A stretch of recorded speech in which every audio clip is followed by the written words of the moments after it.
Chopper. This creature is both the doctor and the pet of the smallest pirate crew, but it's the crew of the main character in the legendary manga that's been running for over 20 years.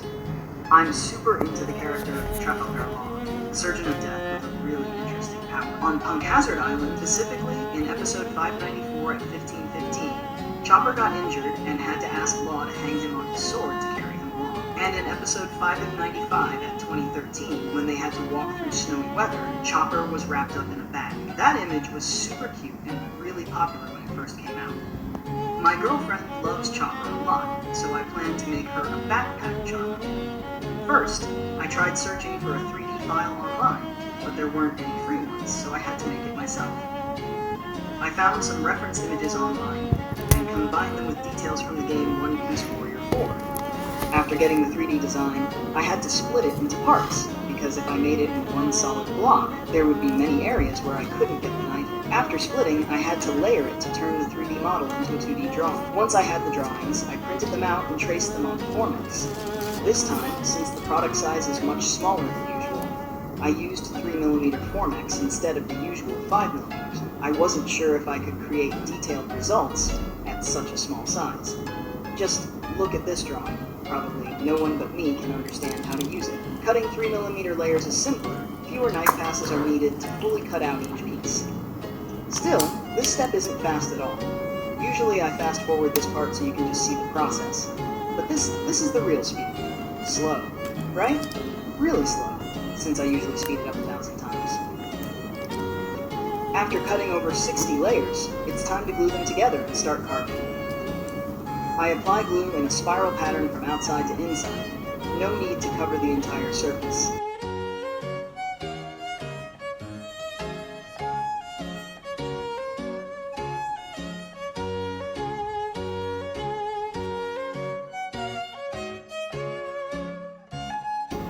I'll stop at the head and start carving it right away. The head is the most important, and I also need the joint between the head and the bag to measure how much hollow space to carve out. So yeah, carving the head first makes sense. For multi-dimensional objects, I don't glue all layers together right away. I keep two sections separate like this. That's because the face has many tricky areas to carve if everything is glued together. So separating and carving first, then joining later, gives a better result. Even though this can cause some slight misalignment between sides, it's still better than carving one side and not being able to carve the other.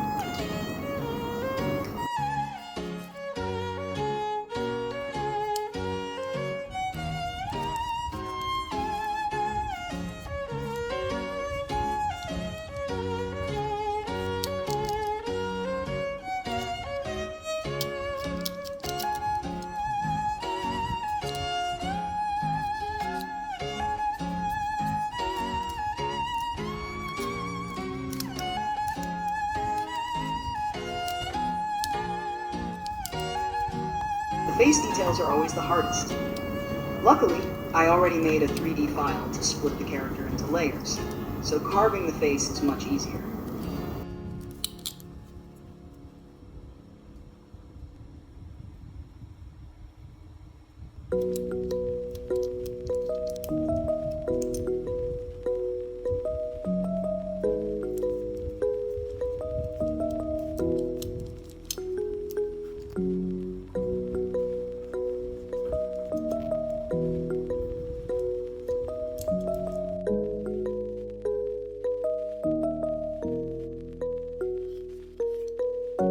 On Chopper's hat, the rim doesn't actually dip inwards, but to make the details pop, I carved the surrounding parts lower.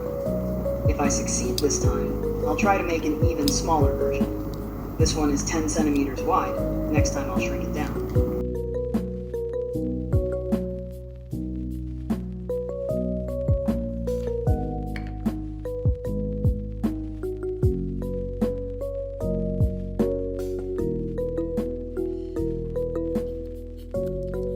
Unlike the head, which needs clear details and can easily go wrong if the Formex layers are too thick, using 3mm Formex means more cutting, but easier carving. For the bag, since it doesn't have small details, I used 5mm layers. After cutting and gluing the layers, I didn't immediately join both halves of the bag. That's because in my design, I planned for a slot where the head would attach. But when transferring the design onto Formex and cutting by hand, details can shift slightly. And with parts that need to fit together, even small misalignments are hard to fix once glued. So instead, I used the width of the head's connector piece as a guide for carving the slot. That way, I'm sure the head will fit snugly with the back.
At this point, I realized Chopper's face in the anime is shown turned sideways. That works because he was hanging from Law's sword in the scene. But since my model is scaled down, if I keep that angle, his face will be covered too much. So for the next version, I'll change the angle to look slightly upward. Anyway, back to carving the bag. For objects with uneven inner surfaces, even with a 3D model, it's hard to make perfect 2D drawings. Cutting layers gets tricky in areas blocked in the front view. So, I purposely cut extra material so that once glued, I can carve while checking with the 3D model. That way, nothing gets missed. But carving becomes more complex.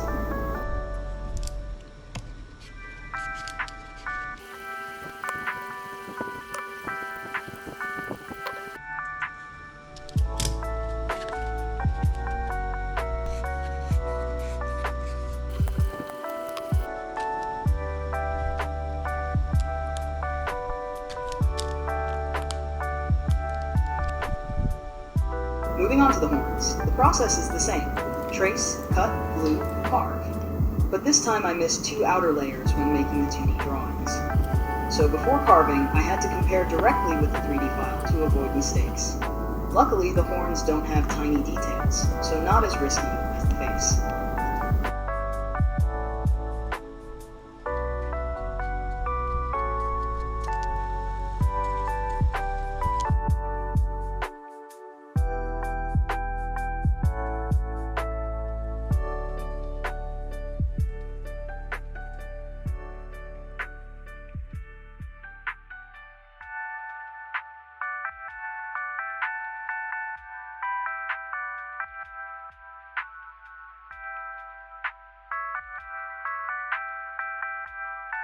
Once the horns are carved, all the carving is done. Next is sanding. I used both sandpaper and a metal file stick. The grits I used were 120, 320, and 600. The file stick is about the same grit as 320 sandpaper. For some details, the file was more convenient, but not because it was a different grit. Here I realized a silly mistake in my 2D design. I made the bag hollow so I could carve the horns separately, then attach them. That way, I could carve the inside of the horns easily without the hat blocking. But that means the horn's layer direction had to be different from the hat's. Only then would the pieces fit smoothly without breaking, but it seems I didn't do that. Another mistake to fix in the next version. For now, it's unfixable, so I'll just separate the parts and work on them individually, sanding when I have time. This is my workshop, a small storage room. Usually Thursdays are the quietest, so I can sneak in some extra work. Other days, I don't even have time to scroll TikTok, let alone carve and sand. After carving, the surface won't be smooth, so sanding is needed. Start with 120 grit to flatten ridges left by carving, then 320 and 600 to polish and refine, reducing surface pores.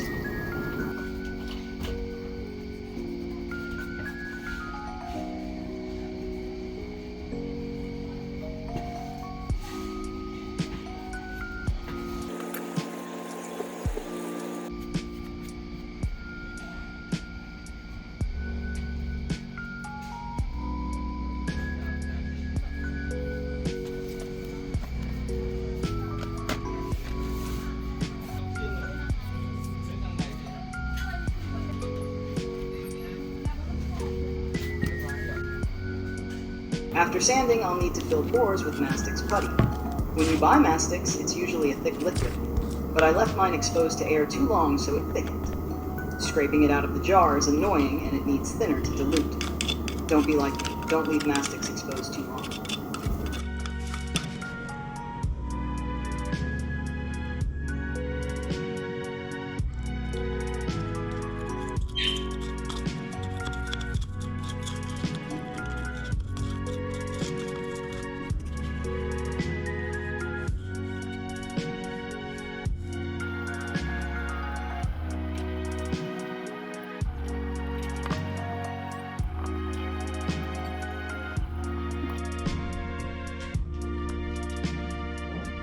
After filling, sand again. Now it's smooth like this. I realized I should have peeled off the decal layer of recycled Formex before gluing. That way, small objects like this wouldn't show obvious cut marks. To make paint stick better, I brush on a layer of diluted white glue. I don't really measure, just thin enough to spread.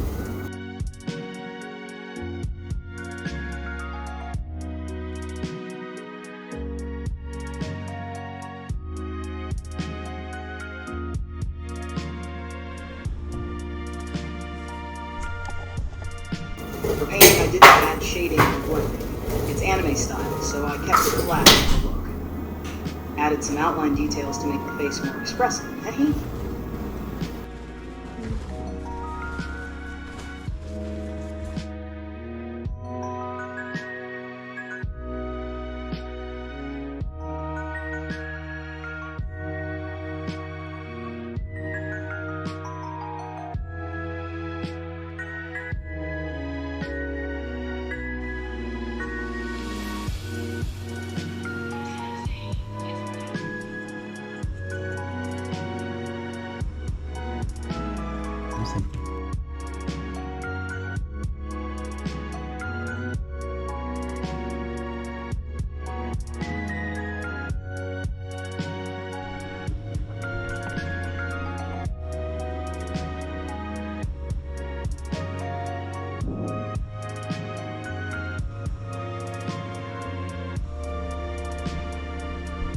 Alright, the making process is done.